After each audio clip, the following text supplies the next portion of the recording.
السلام عليكم ورحمة الله وبركاته. دمان قيارتي سو دواده ومر kale iyo barnaamij kale iyo Kista TV.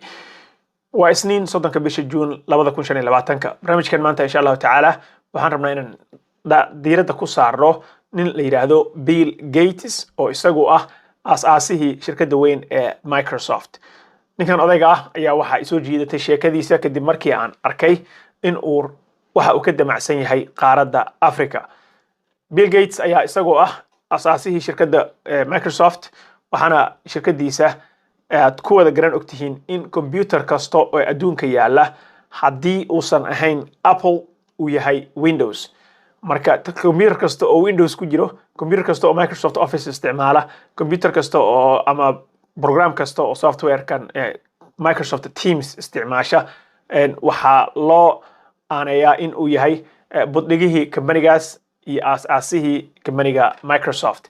Bill Gates ayaa isagu hadeer ah nin 59 jir ah oo 60kii madaxa la sii galaayo waxaana uu sheegay aasay isaga iyo xaaskiisaba foundation ama hay'ad wax lacagta bixisa oo sadaqaysata oo loo yaqaano Gates Foundation. Gates Foundation ayaa waxa ay xooga saartaa alaaba arrimaha ka socda qaaradda Afrika. Waxa marka uu shir u kaga qayb galayay xarunta weyn ee African Unionka ee ku taala Addis Ababa uu ka iclaamiyay in 20 sano oo soo socda uu rabo in 200 bilyan dollarka ah uu ku qarash gareeyo qaaradda Afrika. Waxa uu xooga saari doonaa buu yiri mar uu la hadlayay hogaamiyaasha wadamada Afrika. Waxaan xooga saari doonaa buu yiri laba qaybood. Labadaas qaybood oo kala ah xagga caafimaadka oo healthcare-ka ah iyo xagga waxbarashada.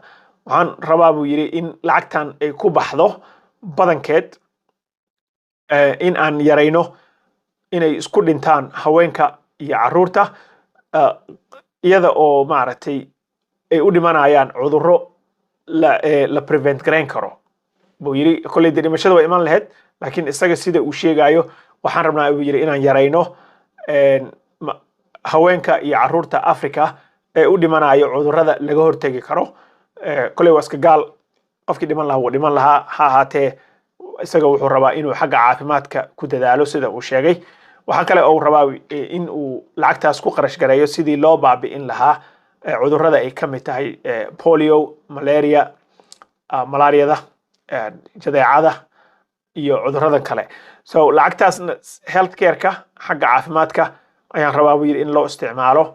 Dhanka kalena waxaan rabaa buu dhahay in aan ku qarash gareeyo lacag badan xagga waxbarashada iyo beeraha wadamada Afrika si buu yiri aan uga saarno malaayiin qof in ay faqriga ka baxaan. Marka waxa uu sheegay ninkan in uu diyaar u yahay inuu lacagtaas qarash gareeyo Afrikana uu galiyo 200 bilyan dollar. Waxaan arkayaa buu yiri oo ii muuqata in qaaradda Afrika lacagta soo galaysa ay aad u yar tahay marka loo eego numberka dadka degan iyo waxa ay u baahan yihiin facilitieska ah isbitaalada, iskuulada, waxyaabaha horumarka ah, beeraha, howlahan oo dhan wuxuu dhahay Afrika way ku yar tahay. Waxa ka baxaya ka badan wax dib ugu soo noqda Afrika markay noqoto. Waxa loo baahan yahay buu yiri inay hesho balaayiin dollar qaaradda Afrika. Laakiin wuxuu sheegay in hatta hay'adda isaga uu leeyahay oo rabta inay 200 bilyan ku qarash gareyso size-ka noocaas leh oo aad ka u weyn ma ka fargareyn karto dhahay. Waxaan qaaradda Afrika baahida ka jirta, caafimaad xumada ka jirta, waxbarasho xumada ka jirta.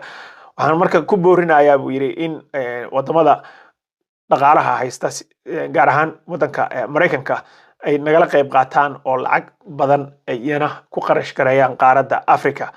Ninkan ayaa sidaas la mid ah waxa uu ka dhacsiiyay saaxiibkii nin kale oo isna aad taajir u ah oo dhaqaale fara badan haysta oo wada garanaysaan la yiraahdo Warren Buffett.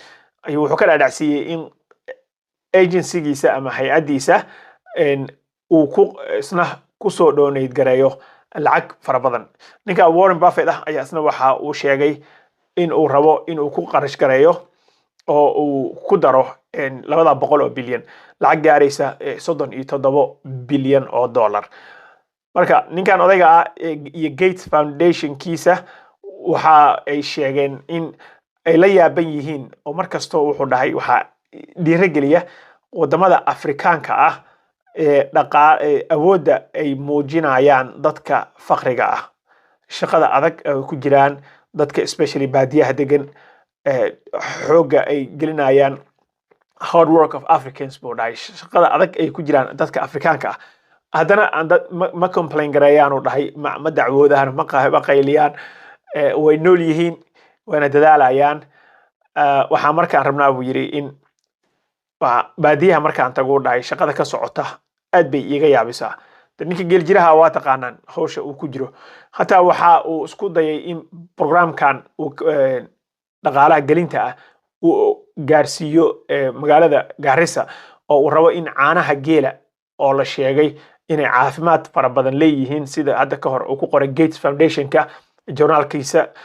wuxuu ku qoray in caanaha geela ay caafimaad fara badan leeyihiin marka loo fiiriyo xagga ka hortagga kansarka, ka hortagga wuxuu yiri sokorta, dadka sokorta qaba inay caanaha geela cabaan, dhiigkarka, cudurradan normalka ah ka hortagooda in caanaha geela u fiican yihiin.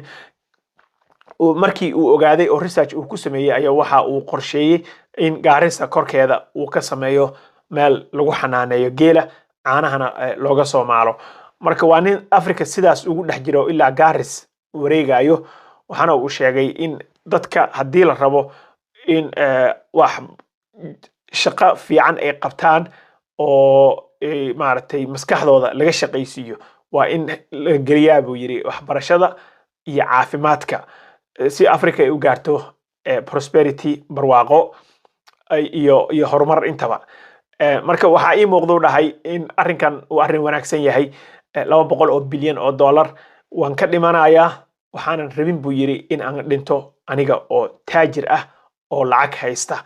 marka Afrika waxaan ku wadaa buu yiri in programkaas aan ka shaqaysiiyo dowladaha Afrikaanka ana waxaan ka codsanayaa buu yiri taas ma aqaano si u shaqayn doonto, ase yeeshee waxaan ka codsanayaa buu yiri dadka leaderska ka ah oo hogaamiyaasha u ah dowladaha Afrika in ay attention badan siiyaan waxbarashada, caafimaadka iyo horumarka kale iyo beerahaba.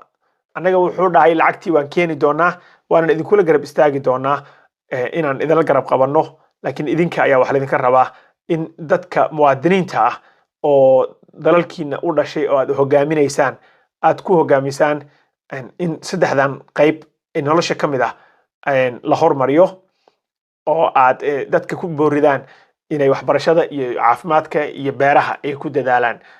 sidaas la mid ah wuxuu sheegay in uu 2045 oo ah 20 sano oo soo socdo programkiisa uu ku egyahay. maybe wuxuu xisaabsanayaa in uu noqon doono 90 jir 100 jir meelahaas hadeer ama 95 jir meelahaas inuu hadduu Ilaahay gaarsiiyo weeye. laakiin ninkaas arrinkaas ayuu keenay. Bill Gates Africa 200,000 oo dollar oo investment in wax ka faa'iido ah donations towards waxbarashada iyo caafimaadka ayuu rabaa in uu sameeyo. so waxaan rajaynaynaa insha Allah taala dadka kale oo Afrikaanka oo lacagta haysta iyana in programyo noocan intay la imaadaan ay dadka danyarta ah ama waxbaran wax ku celiyaan oo ay ku sadaqaystaan. waa arki doonaa insha Allah taala. wassalaamu calaykum waraxmatullaahi wabarakaatuh.